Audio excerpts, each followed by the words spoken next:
திருவண்ணாமலை பற்றிய 5 சுவாரஸ்யமான விஷயங்களை பற்றி பார்க்கலாமா? திருவண்ணாமலை கிரிவலத்தின் தனி சிறப்பு என்னவென்றால், இங்கு வருடத்தின் எல்லா நாட்களிலும் பகலோ, இரவோ, அந்தியோ, சந்தியோ, வெயிலோ, மழையோ, எந்த நேரமும் யாராவது ஒருவர் கிரிவலம் வந்தவாறு இருப்பார்கள்.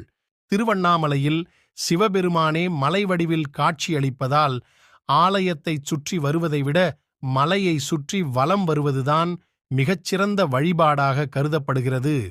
இறைவனாகிய திரு அண்ணாமலையை ஒருமுறை சுற்றி வந்தால் 1 கோடி புண்ணியம் கிடைக்கும் என்பது சித்தர்கள் வாக்கு. நாம் கிரிவலம் செல்லும் போது இதுவரை நாம் எத்தனை முறை மனித பிறவி எடுத்திருந்தோமோ அத்தனை பிறவிகளும் நம்முடன் கூடவே ஆவி வடிவில் கிரிவலம் வரும்.